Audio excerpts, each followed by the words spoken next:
Okay.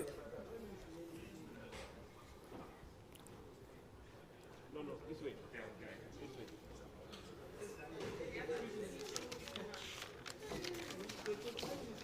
Yeah.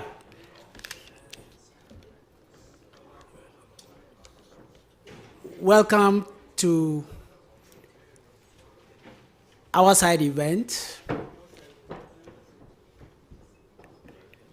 Today is a Ghana Day. This event has been put up by the government of Ghana through the Ministry, through the Energy Commission with sponsorship from the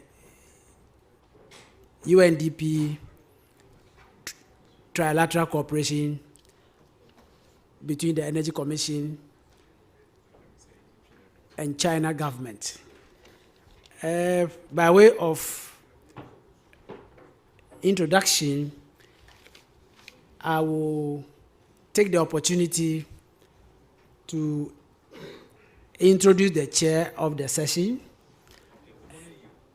It is no other person. This gentleman has been with the UNFCCC for 15 years as the legal advisor to the UNFCCC, and he's now on retirement. The panelists, we have the national focal point for UNFCCC. Then we have one of the partners from Zambia. Then we have the project coordinator from the Energy Commission. Then we have one of our technical experts from the EPA. Their names will be made available at the right time. So without much ado, today's event is on the theme Demonstrating Progress in Ghana's Climate Agenda, Trilateral Cooperation in Renewable Energy, Cities, and Climate. We wanted to demonstrate to the world what Ghana is doing within the climate agenda and how Ghana is preparing in terms of policy, programs, and projects to undertake their activities within the NDC. So I will quickly hand over to the chair of the session so that he can take over. Thank you very much for your time. Thank you very much, Mr. Dotse, and welcome to everyone here. Very good afternoon. As you've been informed already, this is a Ghana event. And I think the organizers make the effort at every COP to have a side event so that at least we can get to know a lot more about what is happening in Ghana with regard to climate change.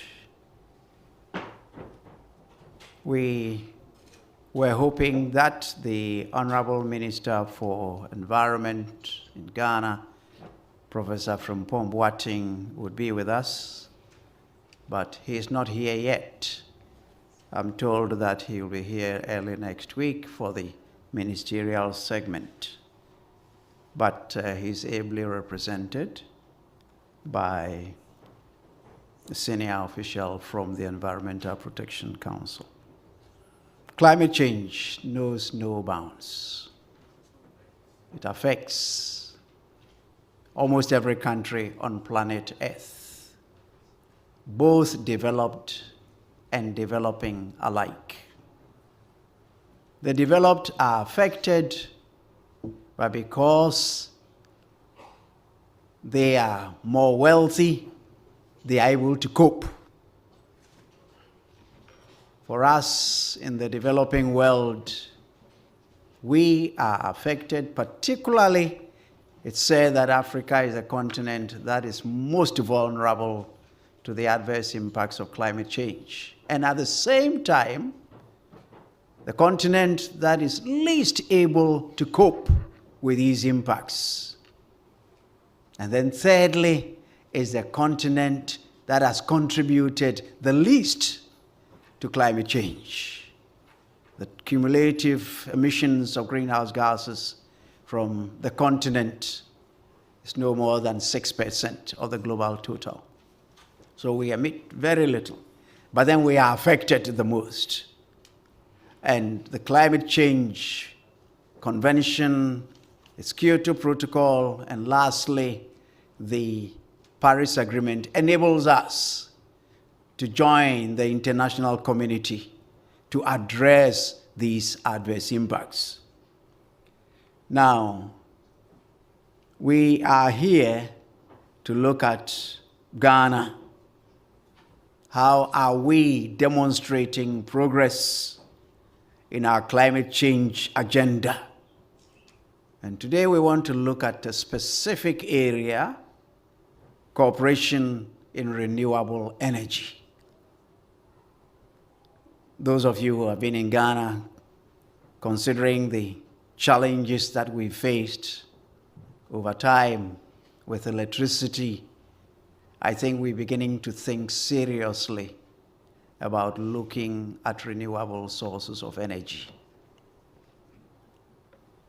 And whereas the initial capital outlay is quite extensive, once it's done, I think over time it pays for itself. So we are going to listen to 4 presentations. The first one is coming from Mr. Daniel Tutu of the Ghana Environmental Protection Council, and he will be taking us through the progress made as far as Ghana's nationally determined contributions are concerned when it comes to its implementation. And then we're going to have another presentation by Mr. Eric Kumi, Antwi-Agyei-Ghana, and Dr. Lloyd Ngo on Trilateral Cooperation between Ghana and Africa on renewable energy, sharing experiences in Zambia and also in Ghana. And then we're going to have a 4th presentation on South-South cooperation in renewable energy technology transfer by a representative from UNDP China, whom I believe will be joining us. So on this note, I would like to invite Daniel Tutu to make his first presentation. I'm sorry, I think I've gone too fast. Yes. We're going to invite Mr. Opon-Boadi, representing the minister, to make a brief statement. Yeah, Mr. Opon, you are. Yes, okay, go ahead. Good afternoon. Mr. Chairman, as we have already said, our Honorable Minister, in the person of Professor Frimpong Boateng, is not with us, but he has been able to inform us to deliver a statement on his behalf. Ghana is happy to participate in this important side event. This side event, as you all know, is being hosted by the Ghana-China South-South Cooperation on renewable energy transfer, with the United Nations Development Programme playing the facilitative role. Mr. Chair, currently Ghana is preparing her nationally determined contribution as part of her commitments in the Paris Agreement. One key sector is that in the Ghana national determined contribution is the energy. Energy play a key role in driving the economies of almost all nations. So it's no wonder that Ghana has identified energy as one of the key sectors in its NDC.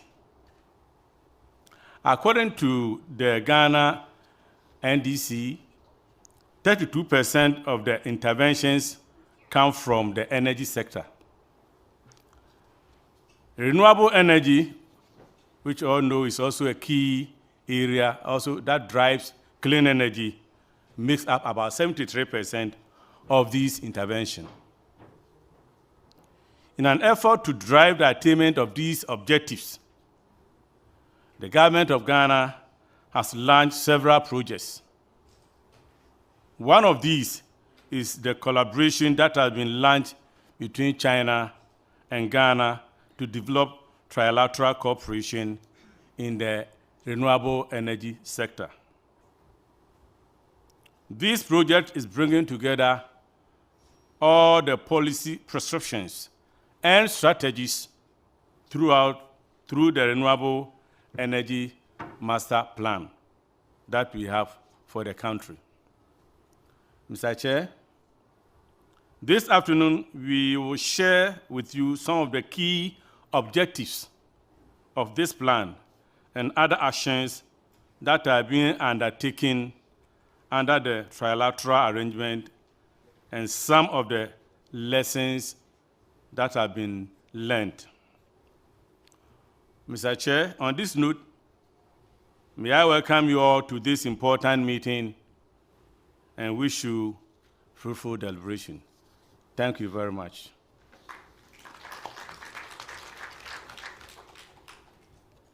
Thank you very much, Mr. Opon. I think the next presentation will be delivered by Daniel Benifotutu, Doctor. So, Daniel, you have the floor. 8 minutes. Thank you very much. I'll be very, very snappy. I just want to share with you the broad strokes as to where we are in terms of the formulation of or the implementation of Ghana's NDC. So that is what I'm going to share with you. As you can see, the Ghana's NDC is very much development focused. It is cast within the context of our development objectives. And therefore, in pursuing the implementation of the NDCs, we are at the same time pursuing our development agenda. So that is the bottom line. And therefore, the focus is really to help in reducing climate risk and also reducing emission within the context of development. So that's a broad context of it. And as you are aware, there are 31 actions within our NDCs that cut across 7 very important sectors: energy, transportation, agriculture, forestry, waste management, and industrial industry. So these are the broad economic sectors that we focus the NDCs on. Of course, the cost is around 22.4 billion for 10 years, and we believe that we ought to mobilize these resources within this period. So where are we now in terms of implementation? We are currently strongly or actively mobilizing resources from all sources, from both private and public resources. We are also pursuing a lot of early ground actions in various sectors, and these are very important effort in place to lay the foundation for full implementation of the NDCs in the coming years. In this respect, we are currently formulating a multi-sectoral NDC implementation plan, which is being prepared with the involvement of all the line ministries and also the CSO community as well as the business community as well. Among other things, we also very much engage in awareness creation, which is also very important when it comes to involvement of communities and also local government authorities and also structures that are not very much active at a national level. So awareness is very important. We also have one very critical element of the NDCs, which is about institutional engagement. And without the institutions, we cannot get to implement our actions. And therefore, it is important to get the critical mass of institutions in the country that are making investment in these areas. And that is also very critical. Of course, capacity is also very important. We are also considering the possibility of having a climate change bill formulated and to back the implementation of the NDCs. In terms of mobilizing funds, one very important source is the development of the GCF pipeline, which is managed by the Ministry of Finance of Ghana.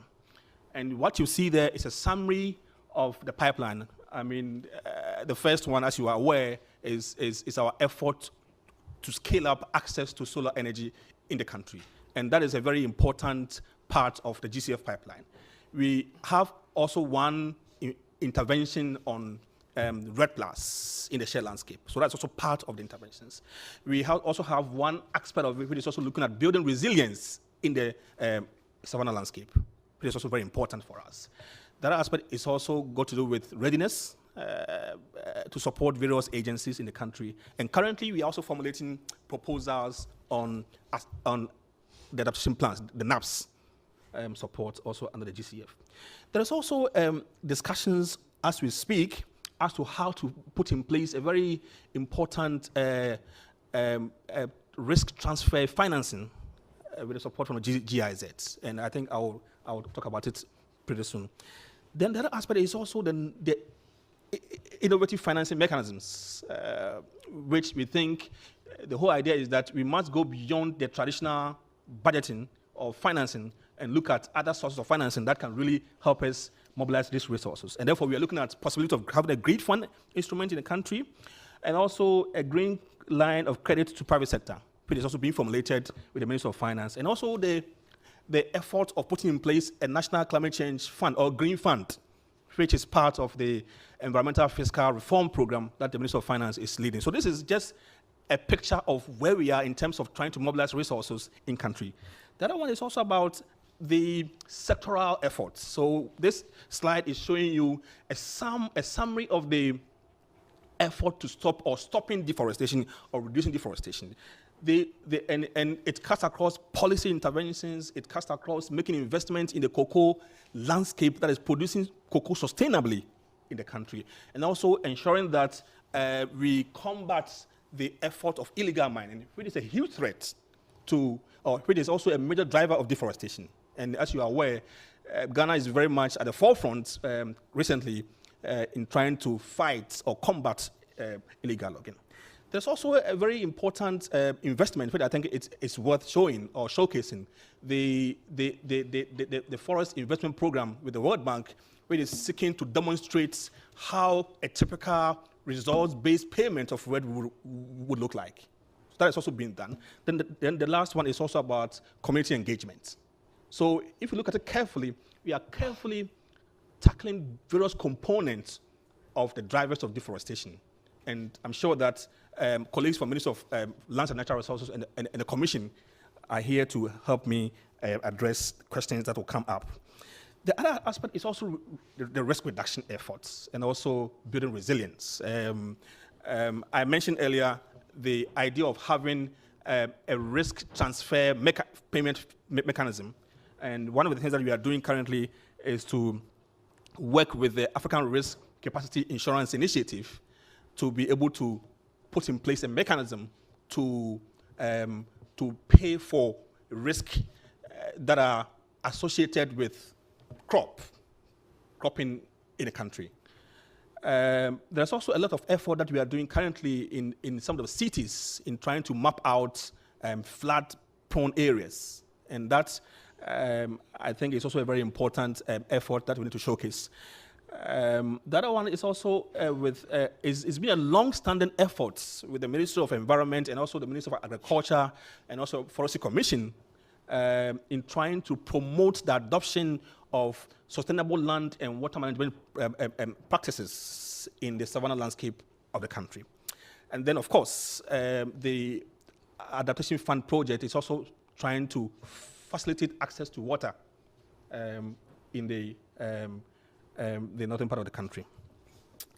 In terms of promotion and adoption of renewable energy and energy efficiency, it's quite a lot of interventions, and you can see the range of interventions over there. But I wanted to stress the importance of getting the policy environment right. So apart from having to establish the Renewable Energy Act, there are a lot of efforts that we are currently engaged in trying to lift or create the environment for rapid adoption of renewable energies to support energy production in the country. And also the fact that we also have a lot of work to show when it comes to energy efficiency in the country. And these are other cross-cutting initiatives. As you can see, one very critical one is the improvement of the refrigeration and air conditioning sector. The idea of having to promote green cooling in the country is also very critical for us. We have recently announced a gender and NDC initiative, and the whole idea is to promote or is to articulate the voice of gender in the NDC planning and implementation. And we think that is a very important piece of our efforts. But this will not end anywhere if we don't showcase progress, right? And it's important that once we are implementing action or we are doing the actions, we ought to collect data and show progress where we are. So we are currently proposing an effort to compile an annual climate change progress report. And this report will be a multi-sectoral progress report that will showcase where we are in terms of the implementation of the NDCs and the challenges and the gaps and what ought to be done to be able to continue to implement the NDCs. So that is one thing that we think can really help to showcase progress. Then I also wanted to say that we have also established a climate change data hub. And this hub is also supposed to help us let the public have access to data. And also the public can go there to understand what is being done currently. So the hub is also already live. You can visit the hub to see what all the ministries are doing when it comes to the implementation of the NDC. So I want to end here and say that thank you very much. We wish that we partner with all the partners who are available. We want to really get this thing very much implemented, and that is the only way we can be able to attain our targets under the Paris Agreement. Thank you very much. Thank you very much, Dr. Daniel Benefo, for that elaborate progress that Ghana is making within the UNFCCC. Our next presentation will be coming from Mr. Eric Kumi Antwi-Agyei and his partner from Zambia. We'll be looking at the Trilateral Cooperation between China and Africa on renewable energy. They wanted to share the experience that Ghana and Zambia have demonstrated so far. Mr. Eric, you have the floor. Thank you very much, and welcome everyone who's been able to join us today. Out of the many side events, you've chosen this particular event, so we really thank you for your presence. My presentation will basically focus on how Ghana is leveraging South-South cooperation to support the development of renewable energy. I will also touch on some key examples that are presently working in Ghana and share some lessons with you.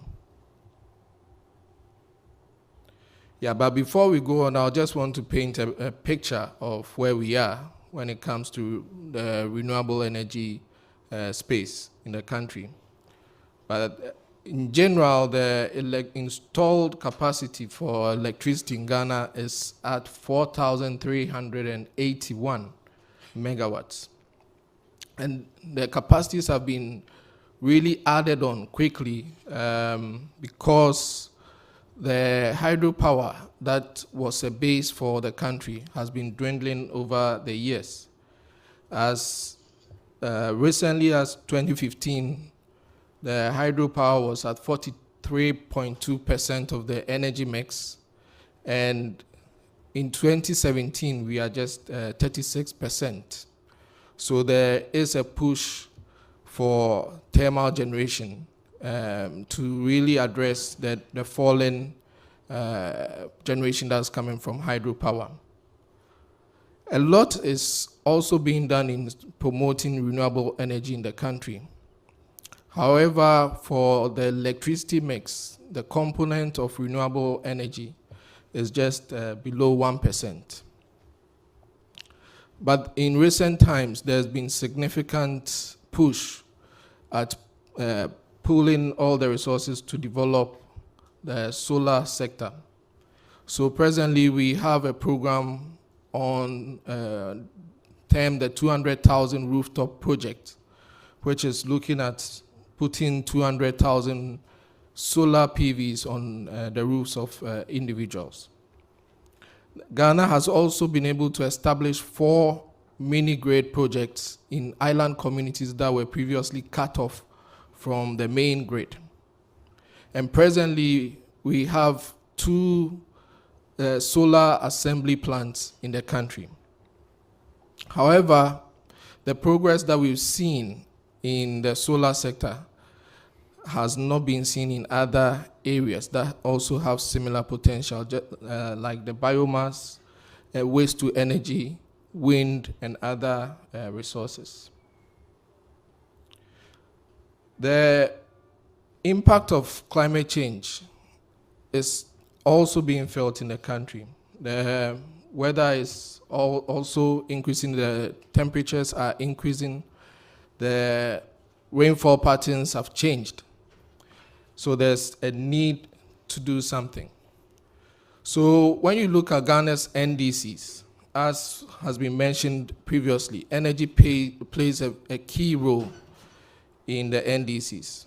And out of the 31 initiatives that have been pushed into this NDCs, 32% of those cover energy-related activities.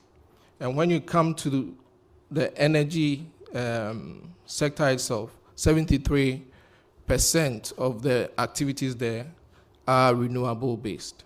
So there's a need to push the renewable energy sector. So this then comes in what we are also doing now in the country.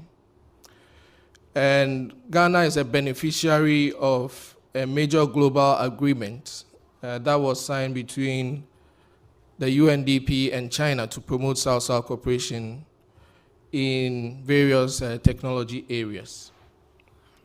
And presently, we have this project in Ghana that is having a relationship with China and Ghana, with UNDP being the facilitator for this initiative. And Zambia is also part of this initiative.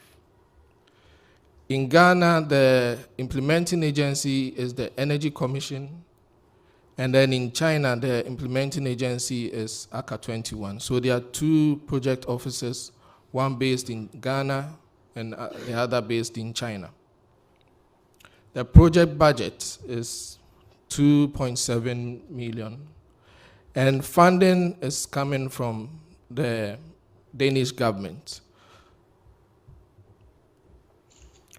So the themes of the projects, there are 3 main key themes: policy research, knowledge transfer, technology transfer through demonstration projects. With the policy research, our main focus is developing the Renewable Energy Master Plan.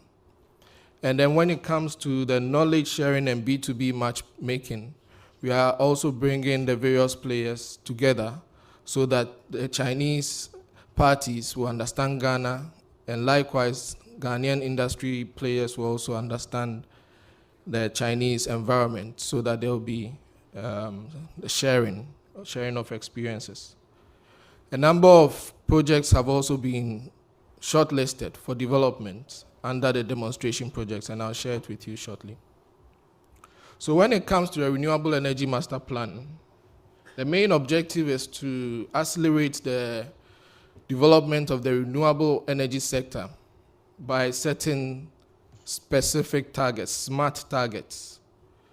And it's also being done to accelerate the attainment of the NDCs. As I mentioned, renewable energy is a key component of Ghana's NDCs. the Renewable Energy Master Plan also goes ahead to provide actions and strategies that will be able to address some of the challenges we've seen in the sector, and also prioritize all the renewable energy technologies. There's been a lot of attention on solar energy, but as I said, there's still room to develop all the other sectors. So this master plan looks at that, whilst also looking at innovative financial models and incentives for the sector. And one key aspect that this master plan also seeks to do is to assign key institutional roles to various parties, because when you look at the sector, there are various interest groups that come to play, and this master plan brings them all to one table. So specifically, the plan is targeting to achieve a number of aims by 2030. Number one, by 2030, there should be, the plan is to develop 2,600 megawatts of renewable energy. And this is being moved from 38 megawatts presently. And also to assist to push 10% of the national energy mix to have renewable energy by 2020.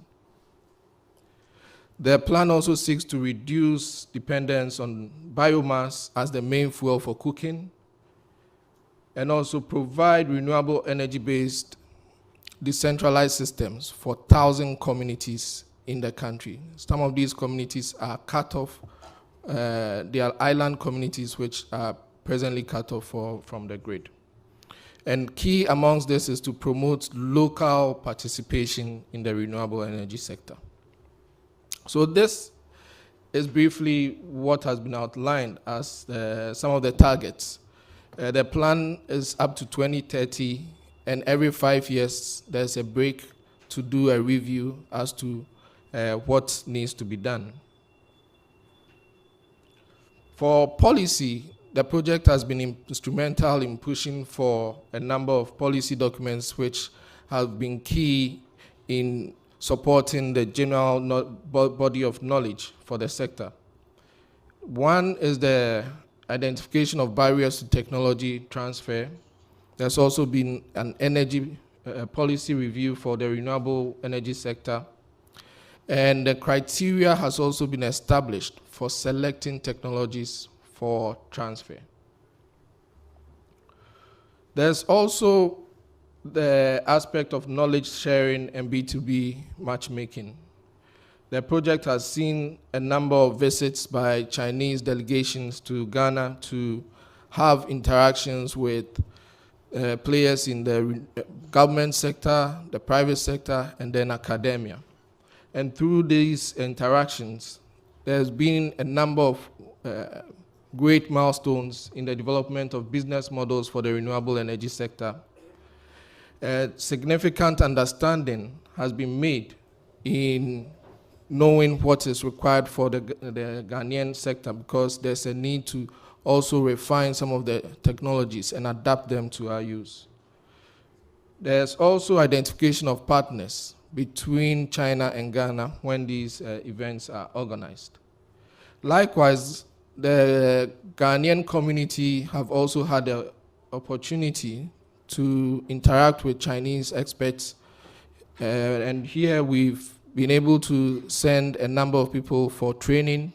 Some have also been there to exchange ideas on development of the master plan. When it comes to another arm that the project is dealing with is the demonstration projects. And here we are focusing on 4 main areas for demonstration: solar for irrigation, biomass, cook stoves, mini hydro, and biogas for commercial use. And with technology transfer, we are looking at 2 main aspects. Technology can either be vertical or it can be horizontal. With a vertical technology transfer approach, it's more of what research is doing and how it can be translated to practical aspect, demonstration, and deployment. And here, the project is working with selected research organizations in Ghana, where they've also been linked up with research organizations in China to look at pressing issues in the renewable energy space. For the technology, the horizontal technology transfer, the project has conducted a study to outline what is needed, and we've grouped the stages of technology transfer into 3 stages. One being first stage where you import the technology because you are not familiar with it. The second, operating that technology and getting to know how it is utilized. And the third, actually also adapting that technology. So there are 3 stages that we are looking at when it comes to technology transfer. So the demonstration I spoke to you about, we have the Chachadu small hydro hydropower demonstration project. And presently, Ghana has exhausted all its large hydro schemes, which is 1,580 megawatts. But then there's huge potential for small hydropower, which has not been touched. And presently, this project is supporting interaction between a Chinese institution, the International Center for Small Hydropower, and they are working with the Bui Power Authority, which is responsible for building, managing hydropower schemes to develop the first micro hydropower system. This will be 45 kilowatts. It's very small, but then this is a project that will be developed by Ghanaians and managed by Ghanaians, with some technical support coming from the Chinese. And we believe that once this happens, it's also going to catalyze the development of other potential sites. So we put this particular technology transfer under stage 1. We know this technology, but it's never been tried in Ghana. There's also another area that we are working on, solar for irrigation. And here, the cost of irrigation has become very high in Ghana because most of the schemes are connected to the grid. And the tariff is really huge, and it's pushing a lot of farmers off their business. So here, we are working with the solar installers in Ghana, and they are also partnering with the Chinese to establish solar irrigation schemes. What the feasibility studies have shown is that the tariff structure for this is even half of what exists now. And this, we're putting it at stage 1, because this technology is not common in Ghana. It's now being introduced. And then we have the biogas for food processing and agricultural sector, where we've done feasibility studies and been able to establish a relationship between a Chinese firm that is ready to partner with one of the major food processing companies to start a biogas facility. And there's a third project looking at the improved cook stove demonstration project sector, where we've already received some designs for cook stoves in the sector, and we are working with the local fabricators to develop some of these cook stoves. So how does the project align with the climate change?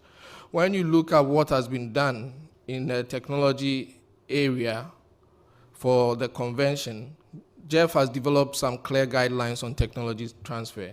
And first, you need to develop a technology needs assessment, follow it up with a technology transfer pilot project, disseminate the experiences, and then have long-term implementation. These are all aspects that the project has been able to achieve in a short time that it's been running.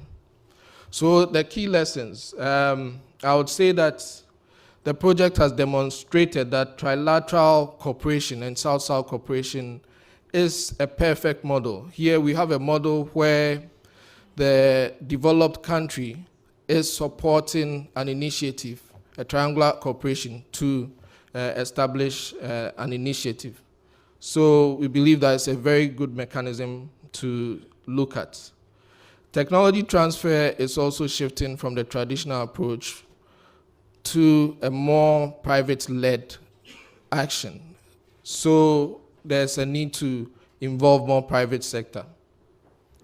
And with what has been achieved, with relatively limited funding, the project has been able to significantly come out with significant impacts. First being the Renewable Energy Master Plan that has actually been launched.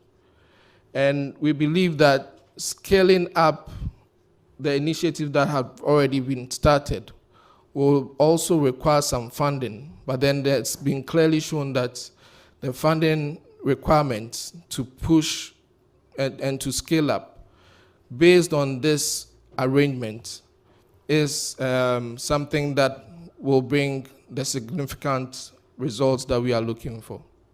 So with this, on this note, I'd like to thank you for your attention. Thank you very much. We will take our last presentation from Mr. Liu. We will be talking about South-South cooperation in renewable energy technology transfer. I think it's coming from Director ACCA 21. Mr. Liu. No.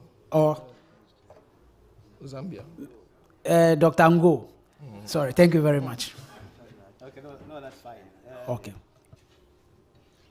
Good afternoon, everyone who has come to attend our event. Chair, thanks a lot for organizing this event as Ghana. It was emphasized it was a Ghana event. Probably it confirms that my citizenship has been approved in Ghana. I was in Ghana 3 weeks ago, and I took interest at an island in the Volta region. So my name is Lloyd Ngo. I'm the project manager equivalent to Eric in Zambia. I'll just give you a brief overview of our situation in the energy sector in Zambia so that you just have a bit of understanding. And then I'll go through our project, our outcomes, and maybe share with you towards the end our challenges, the lessons learned, and what we expect beyond this project. In a nutshell, Zambia's energy situation can be summarized as an opportunity hidden in a crisis. Eric had shown some good pictures. I hope these are not alarming.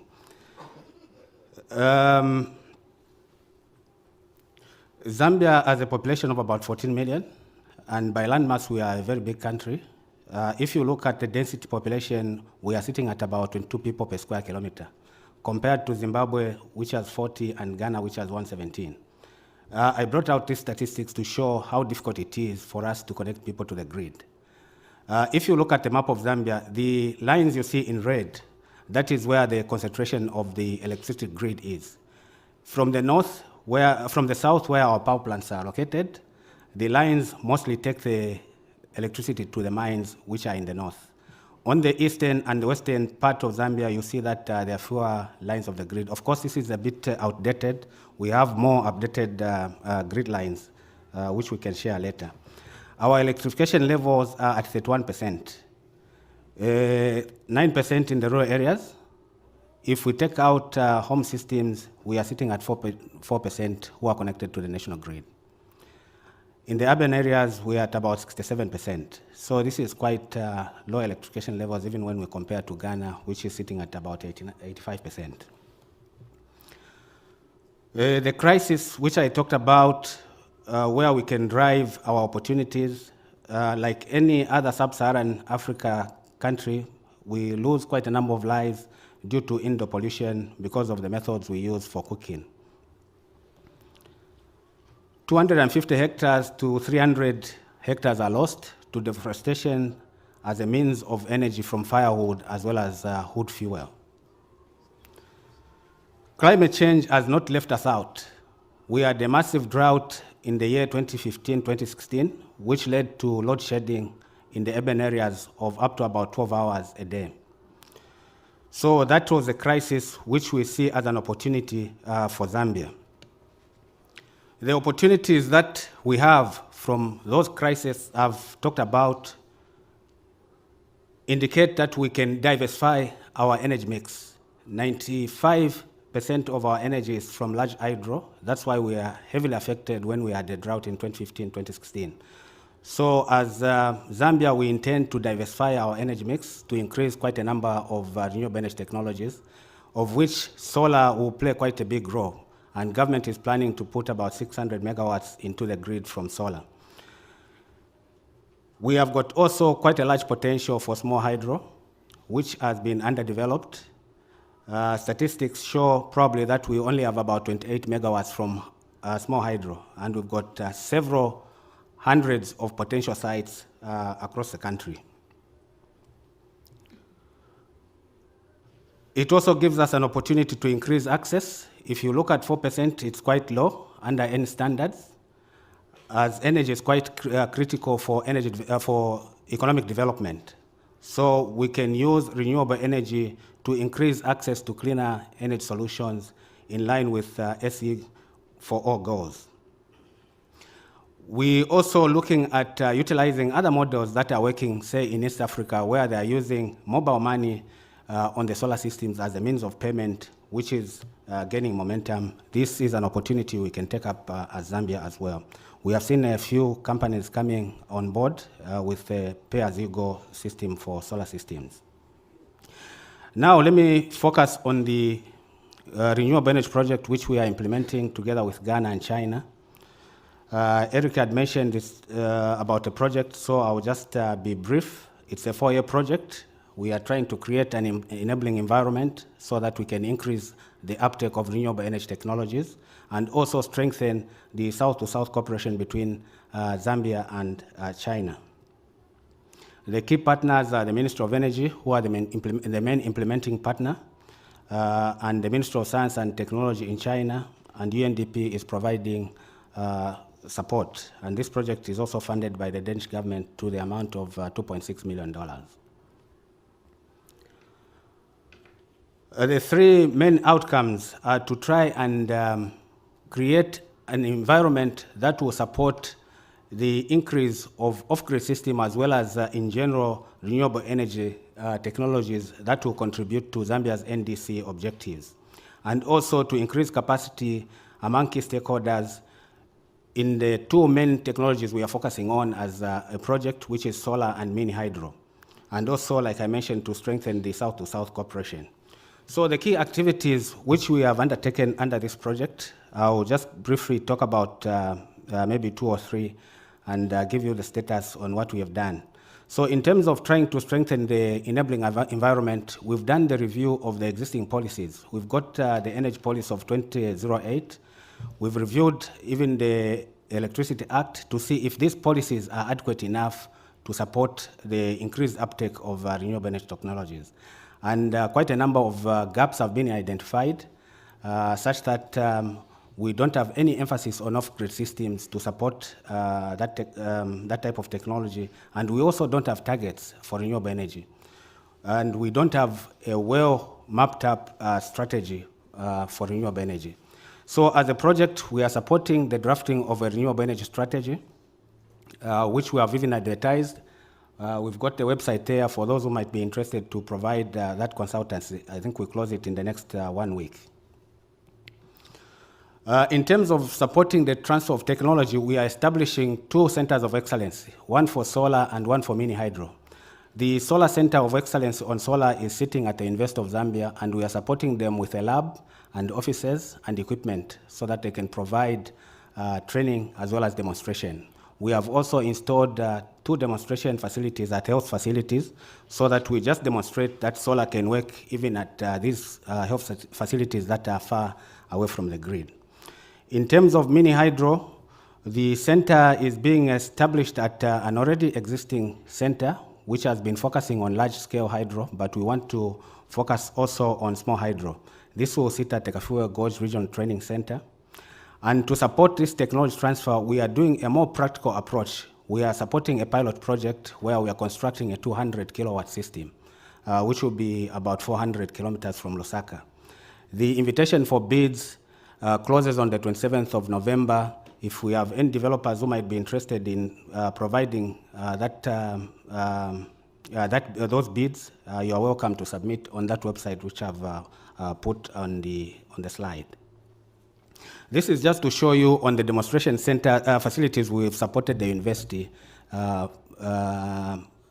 for health facilities. So we have installed solar systems for health facilities as well as for housing for staff, which has had a huge impact. We have heard from the staff that they are now receiving quite a lot of patients in the night, and even the deliveries in the night has increased due to the systems that have been installed. So basically that's showing you where the site on the left, where we are going to build the 200 kilowatt system. In terms of the challenges that we have faced over the period we've been implementing the project, it's limited resources and also limited awareness in terms of the use of renewable energy, especially at domestic level in the rural areas. Lessons learned, we have learned that this arrangement of trilateral cooperation is basically working, and it's a practical demonstration of how we can transfer technology through the South-to-South cooperation. And it has also acted as a platform for upscaling upscaling renewable energy. We have seen through UNDP another program probably coming up because of the base that has been set through this project, and the project probably will take off, I'm not so sure, but it's a solar for health project. And we have observed that through this arrangement, it's got potential to reduce the cost of technology transfer. If you look at the cost we paid for the feasibility study, it's just a fraction of what is pertaining on the market. And even the cost of the mini hydro, which we've got in the feasibility study, is basically less than 30% of what we can get on the market. But we have also learned that we need standards for us to accept appropriate technology in our markets. In terms of our next steps beyond the project, we are looking at probably upscaling these technologies, and also to see that the South-to-South cooperation is extended to other sectors such as agriculture and others that can benefit from this arrangement. I thank you for that. Thank you very much for that brief presentation. Quickly get to the last person. She is the director the Ministry of Science and Technology, China, and she is in charge of Agenda 21, if I'm right. Okay. So you have the floor. Administrative Center for China's Agenda 21. Okay, it's my turn now. Mr. Chairman, ladies and gentlemen, good afternoon. My name is Liu Xiaoyu, and I'm the project coordinator of the RETT project from the Administrative Center for China's Agenda 21. And my topic today is going to be the experience in addressing climate change by technology transfer under the South-South Cooperation framework. I will start with the introduction of the conditions of China's technology transfer to address climate change through South-South cooperation. And then it's the practice of technology transfer under SSC. And after that, I will share some challenges and the countermeasures we think is helpful to for the South-South cooperation on renewable energy. Last but not least, I will going to give some suggestions for the next steps. Here are some examples of the latest policies of Chinese government in the field of South-South cooperation and climate change. Between the year of 2013 to 2014, the Silk Road Economic Zone and the 21st Century Maritime Silk Road has been initiative. And this year, the BRIC leaders met in Xiamen and has issued the BRIC National Leaders Xiamen Declaration to create a new type of cooperation mode between the development countries. And in the last year, the Technology and the Science Ministry of China has issued the Green Technology Bank, which located based in Shanghai, and which is aiming to integrate the green technology, finance, as well as the industry together to upload the specialized thinking. So it's all the good news for the South-South cooperation and the addressing climate change. Here are some examples of the advantages and demands between China and our South-South partner countries. As we all know, China has the rich development experience with the strong basic and manufacturing industries. On the other hand, China also needs to find a new economic growth point, and as well as the open and international partners, and also as well as the international markets. Well, our South-South partner countries, they have the willingness of development, and they have the low cost labor, as well as the rich resource endowment and the huge blue ocean market. What we can see from the South-South cooperation partner countries is that they need to reduce the dependence on the import of industrial and daily necessaries, as well as some enhanced capacity building, maybe in the manufacturing industry. So, in a word, the South-South cooperation is not the common demand for the southern countries, but also it's a valuable opportunity for us. The emerging economics or the developing countries, we have the elements of economic development such as capital, technology, markets, and management. Next, I will share some practice of the technology transfer. As we can see from this chart, the renewable source of source is still count a small share of global energy use, and among them, majority is still the traditional biomass. We can see a huge potential in the maybe hydropower, wind, and solar energy. As Lloyd and Eric introduced, we implemented South China-Ghana or China-Zambia renewable energy technology transfer project since the year of 2015. And here that goes for the both China and Ghana and Zambia. They've already introduced that. I will not save some time. Here are some achievements of our project. I categorize them into 4 areas. The first one is policy research, and we all know that the Renewable Energy Master Plan of Ghana has been issued, and it's a huge achievement for us as well. In the technology transfer aspect, we support to finish the feasibility studies report of mini hydro station in Zambia, and we help to build cooperation relationships with Chinese technology suppliers and Ghana and Zambia. For knowledge sharing, we held plenty of study tours, workshops, as well as matchmaking events, and we also built a bilingual website for the information sharing. The Chinese version has already been launched, and we are working on improving the English version currently. And we have a brochure that with me. You can scan the code with your mobile device, and after this session, I can share that with you.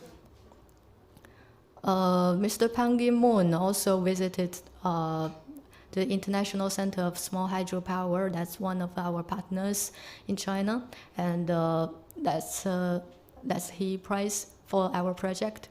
I think it's a very huge encouragement for us. Well, we implementing South-South cooperation not only for the Ghana and Zambia project. We met some challenges. So I categorize these challenges into 2 aspects. The first one is construction of the software environment, and the next one is the sustainable mode development. We've met some bottleneck of the political framework challenges.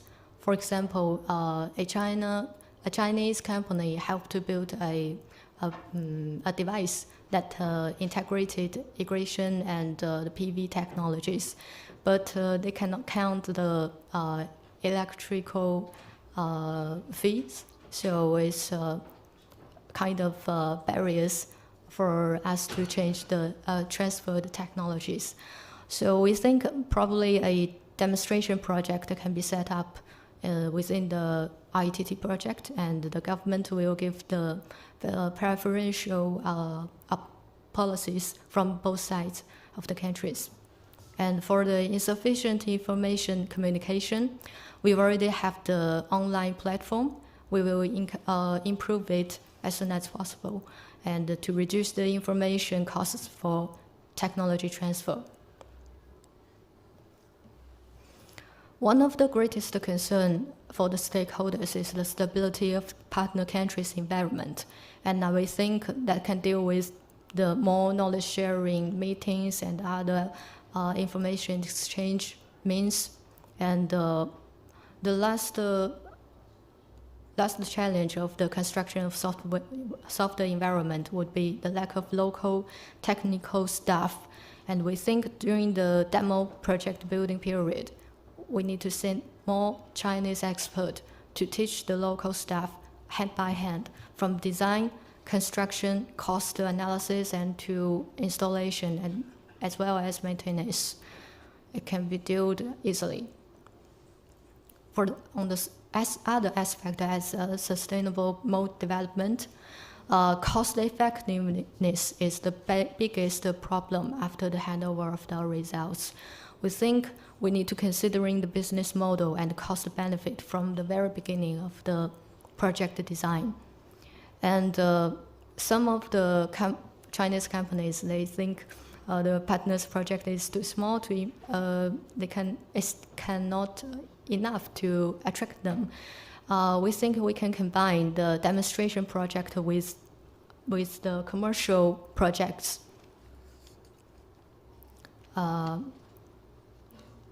So it's start with a small project and make the stakeholders see what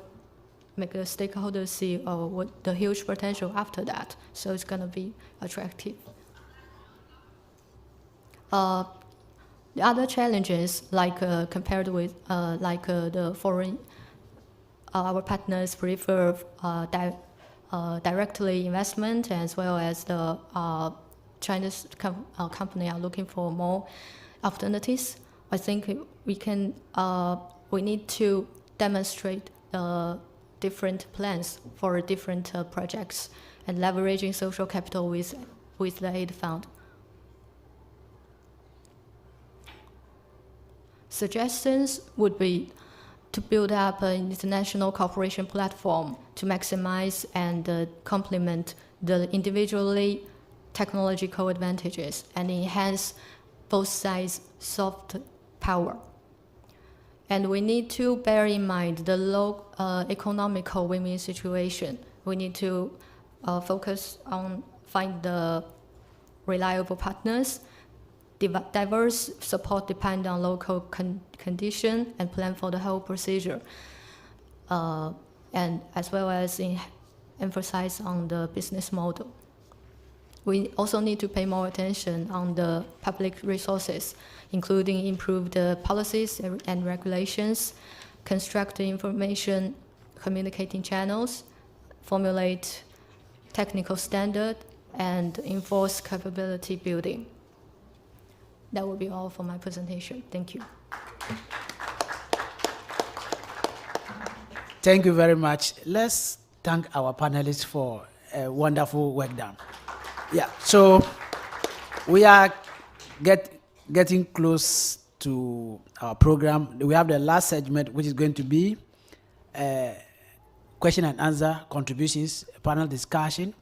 So now the audience, you have listened to all the presentations, your comments, your questions. We'll take it in 2 segments because we have about 21 minutes more.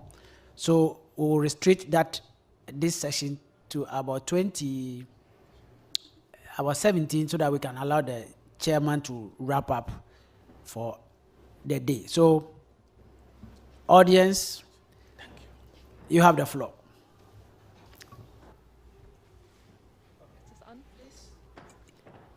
Your name? Okay, thank you. Hello. My name is Sandra Delali Keme, and I'm a Ghanaian who just finished master's in Germany. 2 comments before I go to my questions. The panelists from the South, I'm hoping that at least one of you has a maximum age of 35, and I'm hoping that maybe next time we have a side event like this, there would at least be one female panelist. My question is, I represent the United Nations. To engage with them, we have 9 major groups, and children and youth are part of them. So I represent the UNFCCC African Youth on DRR Working Group. And my question is, I've forgotten your name, but the man in the white shirt. No, you. You've mentioned things that government is doing, but I would like to ask you if you could mention one major thing that government has done to engage youth. That's one thing I would be very interested in. Just one significant engagement of youth in the climate action plan. And also, because of my background, I would like to ask if the climate action plan has linked the Paris Agreement, the Sendai Framework, and the Sustainable Development Goals. Thank you. Thank you very much. Next person. Okay. Thank you very much. Good afternoon. My name is Sosten Juota from Malawi. Thanks for the wonderful presentations. The question I have is, we've had so many pilots in Africa, including renewable energy itself. And they have ended up being pilots, and then we start again some other pilots. What is it that you have in place this time to ensure that we are going to scale up? You mentioned that there's an opportunity for scaling up, but I didn't see the strategy for scaling up. But also, it would be nice to review the other pilots that have been done on renewable energy, because there have been so many in the last 20 years, so that this particular one fills a gap. Maybe you did that, but to what extent are we adding something that has not already been tried? Thank you very much. Otherwise, these are very pertinent issues that you are addressing. Thank you very much. Okay.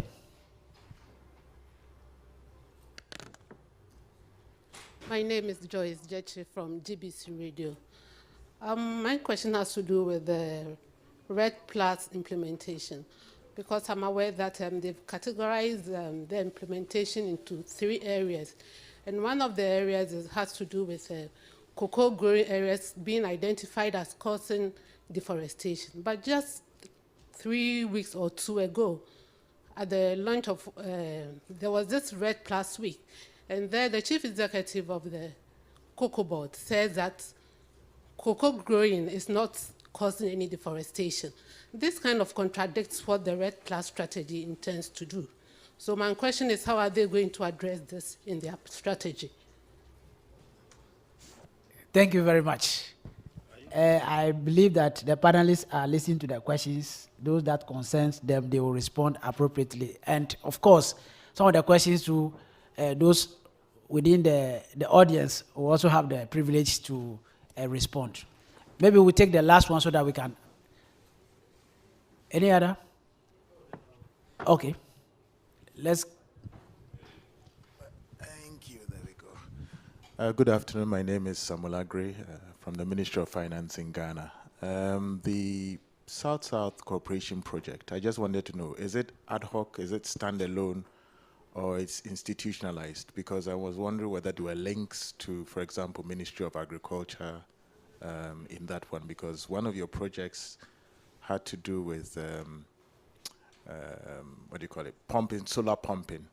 And so I don't know how informed the bureaucrats in the Ministry of Food and Agriculture are about this project. Thank you. Thank you very much. So we'll now give the opportunity to the panelists to respond. I'll take the one that's on the linkages with the Paris Agreement and also the SDGs. I think, yes, we took note of it. It was quite clear. They also, with respect to the youth, I think we are, from our side, I think we are fully engaging with the youth. In the plan, there's a whole section for CSOs, and there's a specific section for how to engage youth that are working in a CSO environment. We are very much open to get more feedback to improve that section of the report. So kindly give us your feedback. Thank you very much.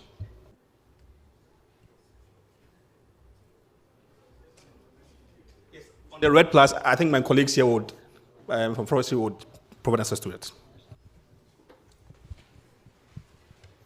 Okay, so I'll touch on the issue that was raised on regarding the pilot projects. We are very much aware of the many pilot projects that have started and failed in Africa. And this project is doing things differently.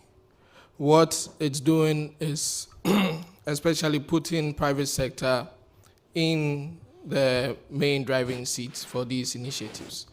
So the projects that I've highlighted that we are demonstrating, these are projects that is bringing Chinese entrepreneurs and partnering them with local entrepreneurs to develop these projects and to make sure that through these initiatives, the sustainable business models are built that will carry the projects forward. So the projects start with a business ambition. Most of the projects that have started and failed in the past as pilot projects were funded, and after the funding was taken off, the projects collapsed. So that's the approach we're looking at. And also creating markets is also a key thing.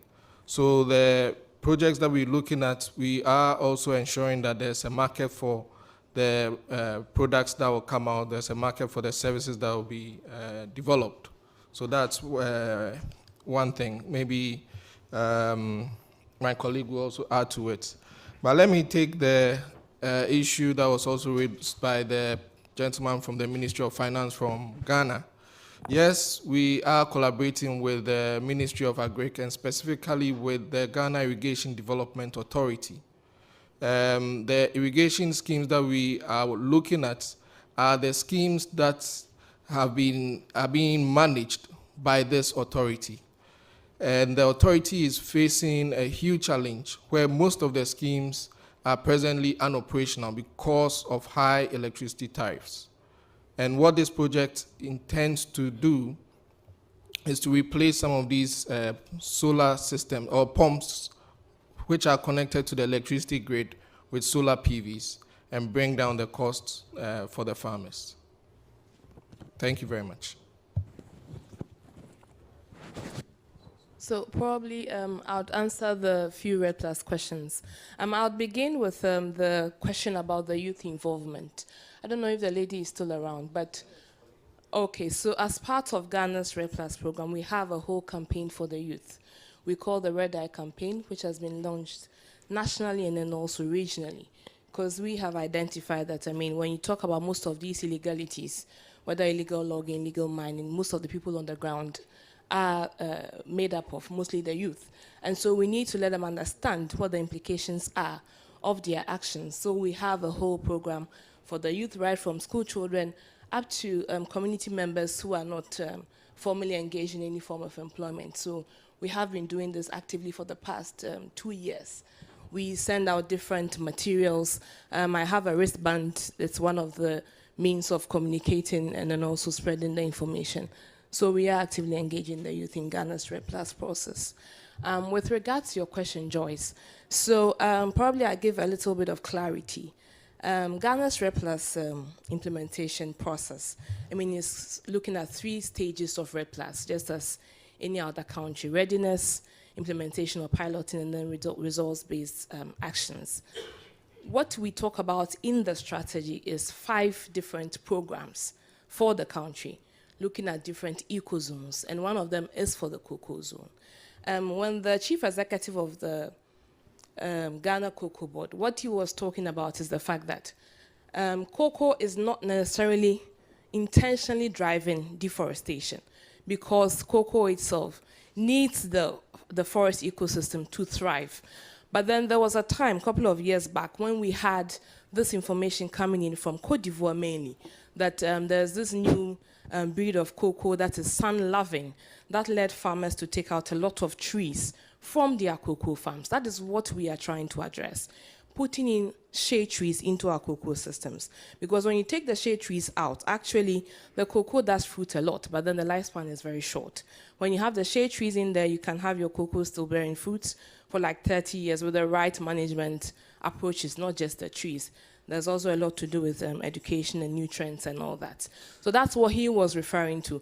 We don't necessarily have frontier deforestation of cocoa, but then how cocoa is cultivated in Ghana, you know, it begins with food crops, and then eventually they put in the cocoa. So cocoa presents a very good opportunity for us to leverage necessary government support to tackle deforestation. So even though we are championing it as a cocoa program, we're also looking at different other aspects of the whole agricultural or farming system or farm production system. That's what it is about. Thank you very much. Thank you very much. We're running out of time. We've just got about 12 minutes left. So I'll take 3 questions, and I'll give the chance to the gentleman in front here. His hand has been up for quite a while. Thank you. Mine should be the last one. My name is Henning Markert. I'm just a citizen, not a spectator. I just have 2 memories to share, and well, that's my mission, to spread the good news from Ghana. I think this month, 20 years ago, I had my first solar chilled beer in Damongo. It was very tasty, and this leads to the aspect of profitability of using of renewable energies. Ghana entrepreneurship should be addressed. It should be profitable. It will be profitable. And the next thing is Akosombo Dam is, for me, the generation who protested against nuclear power stations, is a paradise. I know those people in the villages, they don't see it like that, the villages that disappeared in the lake. But take people to Akosombo and show them how renewable energy could look like. It is really paradise. Thank you very much. Dr. Sando at the back, and then we'll take the last one from. Yeah, thank you very much. Mine is just to fill a gap. We made them from our colleague from Malawi asked whether the South-South Cooperation projects really fill a gap. Yes. For the past 10 years in Ghana, almost all the projects coming, the people are all addressing the power side. 200 megawatt wind, 200 megawatt solar. So the China one is not only looking at, now looking at the other non-power applications. So that's where the gap is. And then besides what is mentioned, thank you. Thank you. On the right side here. Okay. Thank you very much. My name is Dr. Tachi from KNUST, Kumasi, Ghana. From the academic perspective, I think it will be interesting to discuss the key findings of the RETT project. And also I realized that I think the focus this time was on solar. Do you have intentions of, looking at some of the other options, the wind, biogas, etc.? Okay, I think I'll give the floor to the panelists to answer the last question, and then I'll summarize, and then we'll go. Yeah, so responding to the gentleman from the Kumasi, Kwame Nkrumah University of Science and Technology, yes, this project has produced a lot of knowledge materials in the area of policy review, in technology transfer, the barriers. We've also been able to have documents that really explain the situation in China, how they also developed their markets and the technologies. And what we are doing is placing all those documentation in the website. We will share that address with you, but that website is in Chinese and also in English. And when you come to Ghana, we've also placed a number of documents on the Energy Commission website, so you can also access some of the reports that we've developed. With regards to the technology, we are not only concentrating on solar. As I showed you, we are looking at biogas for commercial institutions and food processing facilities. We are also looking at the mini hydro and then cook stoves. But these are just key examples that we want to focus on to develop sustainable business models that can be rolled up for other technology areas. Thank you. Thank you very much. Can we once more give a round of applause to our panelists? Well, we've come to the end of this event, and let me say that it's a real delight to hear this report. For the number of years that I work with the United Nations, 3 topics normally come up in treaties that are of tremendous interest to developing countries. 1 is finance, 2, transfer and development of technology, and 3, capacity building. And when we talk about transfer of technology, it's usually about South-South cooperation. Yes, high technology exists in the West, but we also have technology.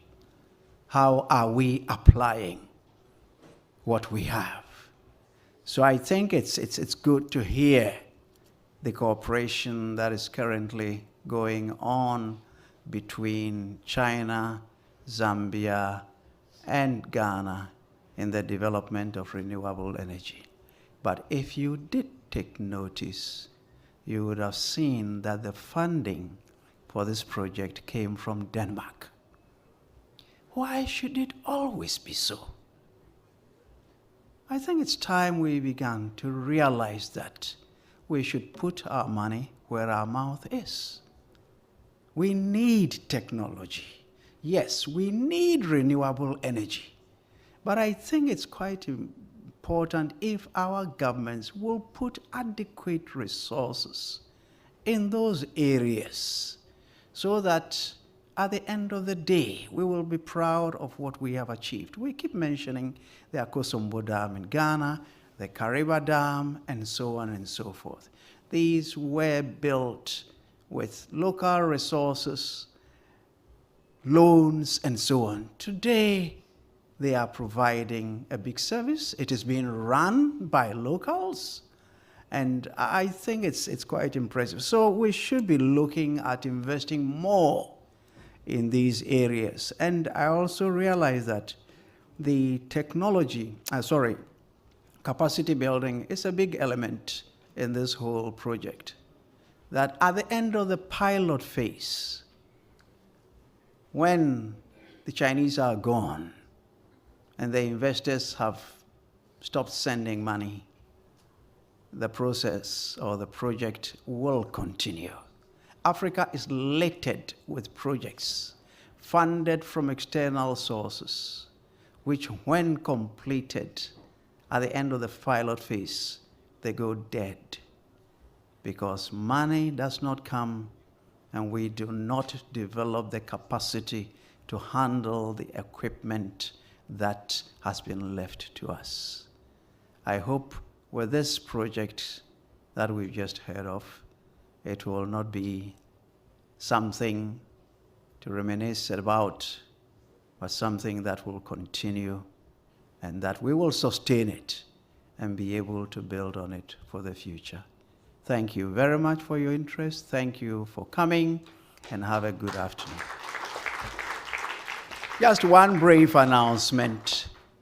There's a GIZ side event planned at the UN campus, 23rd floor, room 2309, on the 13th of November, 2017. It will take place from 1:30 to 3 p.m. And the topic is building resilience through linkage between insurance and risk management, validation of a risk management toolbox. Ghanaian delegates are cordially invited to participate. And I think briefly, I'm supposed to give the floor to one Kingsley, to the Ministry of MOFA, to make a comment on the tools box. See here?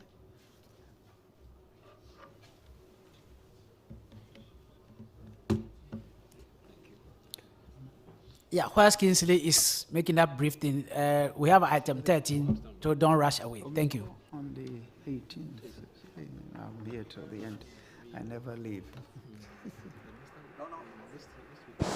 Thank you very much, Chairman. I think the comment will not be made here at the event, so yes, a correction. Thank you. Okay. That event that has been announced by the Chairman on the 13th. 13th November, 1:30 to 3:30, UN campus room 2309. Thank you. 3rd floor. 23rd floor. Yes. Okay, thank you very much. I believe we need to vacate the room for the next event. Thank you once again.